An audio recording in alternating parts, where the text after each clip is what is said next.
ఈ upcoming 5 minutes లో మనము మన లాంగ్ టర్మ్ ఇన్వెస్ట్మెంట్స్ ఎలా చేసుకోవాలి అనేది చూద్దాం. అండ్ ఇది కొంచెం ఇంట్రెస్టింగ్ గా చెప్తా. ఈ లాంగ్ టర్మ్ ఇన్వెస్ట్మెంట్ అనగానే మనము ఒక బఫేలోకి ఎంటర్ అవుతున్నాం. అంటే 1000 రూపాయలు పెట్టి మనం బఫే తీసుకుంటాం కదా, అలాంటి బఫే రెస్టారెంట్ కి మనం వెళ్తున్నట్టు. అప్పుడు నువ్వేం చేస్తావు, ఒక ప్లేట్ తీసుకొని నీ థాలీ నువ్వే ప్రిపేర్ చేసుకుంటావు. థాలీ ఇన్ ది సెన్స్ ఒక ఫుల్ మీల్స్. లైక్ థాలీలో ఏమేమి ఉంటాయి, స్టార్టర్స్ ఉంటాయి, అట్లే మెయిన్ కోర్స్ ఉంటుంది, అట్లే డెజర్ట్స్ ఉంటాయి, ఇంకా అట్లనే జ్యూస్ ఇలాంటివి ఉంటాయి. సో ఇవన్నీ కలుపుకొని నువ్వు ఏం చేస్తావు, ఒక థాలీ ప్రిపేర్ చేసుకొని పెట్టుకుంటావు ఎప్పుడు నువ్వు బఫేకి వెళ్ళినప్పుడు. సేమ్ అలానే లాంగ్ టర్మ్ ఇన్వెస్ట్మెంట్ చేసేటప్పుడు మనకు ఈ పర్టికులర్ అసెట్ క్లాసెస్ ఉన్నాయి కదా, వాటన్నిటిని మనం డివైడ్ చేసుకొని ఆ పర్టికులర్ ఈ లాంగ్ టర్మ్ ఇన్వెస్ట్మెంట్ అనే ప్లేట్ లో మనము థాలీ అనేది ప్రిపేర్ చేయాలి.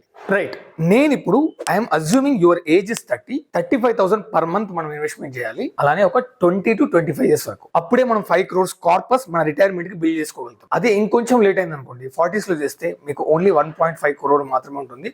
4 crores 10 years లేట్ చేసినందుకు you will lose 4 crores of your corpus.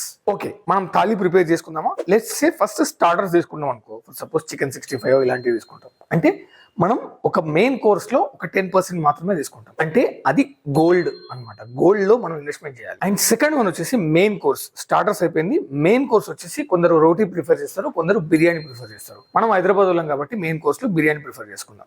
And ఈ బిర్యానీ వచ్చేసి మన ఫైనాన్షియల్ లాంగ్వేజ్ లో ఇది ఈక్విటీ. అంటే డైరెక్ట్ స్టాక్స్ లో అయినా ఇన్వెస్ట్మెంట్ చేయొచ్చు, లేదంటే మ్యూచువల్ ఫండ్స్ లో ఈక్విటీ మ్యూచువల్ ఫండ్స్ లో అయినా సరే ఇన్వెస్ట్మెంట్ చేయొచ్చు. అండ్ ఇది ఎంత పర్సెంటేజ్ ఉండాలి, 100 మైనస్ యువర్ ఏజ్. అంటే మీ ఏజ్ 30 years ఉంది అనుకోండి, 100 మైనస్ 30 70% ఆఫ్ యువర్ అమౌంట్ ఏదైతే ఉంటుందో అది ఈక్విటీలోకి వెళ్ళాలి. 10% గోల్డ్, 70% ఈక్విటీ. ఓకే, 80% ఇక్కడతో అయిపోయింది. నెక్స్ట్ వచ్చేసి మనము నార్మల్ గా ఎంత బిర్యానీ తిన్నా కానీ కొంచెం వైట్ రైస్ తోని ఒక పెరుగన్నం తింటాం కదా, అది మన కంఫర్ట్ ఫుడ్. అరే కడుపులోకి వెళ్తే చల్లగా ఉంటుందని చెప్పి అనుకుంటాం కదా.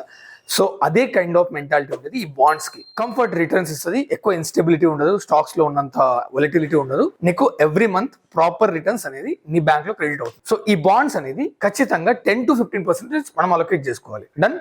అండ్ ఇక్కడతో మన 95% ఆఫ్ అలొకేషన్ అయిపోయింది. నెక్స్ట్ వచ్చేసి స్వీట్స్, డెజర్ట్స్ మనం తింటూ ఉన్నాం కదా, అది కొంచెమే తింటాం. ఎక్కువ తింటే షుగర్ వస్తుందని భయం, లేదు డబ్బులు వస్తుందని భయం. సో అంత పర్సెంటేజ్ మాత్రమే, అంటే ఆ 5% ఏదైతే ఉందో that you can risk for the crypto. ఎందుకంటే crypto is highly volatile. Crypto currencies లో ఇన్వెస్ట్మెంట్ చేయండి. రైట్, ఇప్పుడు మీకు అలొకేషన్ పర్సెంటేజ్ ఉంది అండ్ మీ యొక్క లాంగ్ టర్మ్ ఇన్వెస్ట్మెంట్ ప్లేట్ అనేది రెడీ అయింది. ఇది ఎవ్రీ మంత్ డిసిప్లిన్డ్ గా మనము ఇన్వెస్ట్మెంట్ చేస్తూ ఉండాలి. ఈ పర్టికులర్ అలొకేషన్ లో మనం ఫోకస్ చేసినవి 3. ఒకటి గ్రోత్, సెకండ్ వన్ వచ్చేసి సేఫ్టీ, ఇంకోటి థర్డ్ వన్ వచ్చేసి స్టెబిలిటీ. ఇవి 3. అండ్ ఇంకొకటి అది ఉంటుంది కదా దూల, ఇట్లా డ్రైవింగ్ ర్యాష్ డ్రైవింగ్ చేయడము, లేదంటే ఇష్టం తిరగడం, ఇలాంటి ఒక దూల ఉంటుంది కదా, ఆ దూలకే ఆ 5% ఏదైతే ఉందో క్రిప్టో. ఎందుకంటే హైలీ వోలటైల్ కాబట్టి. ఇలా long term investments highly personal. ఇది నేను అలొకేట్ చేసిన విధంగా కాకుండా మీరు according to your risk appetite మీరు కూడా చేసుకోవచ్చు. దిస్ ఇస్ ఒక బ్లూ ప్రింట్, ఒక ఫ్రేమ్ వర్క్.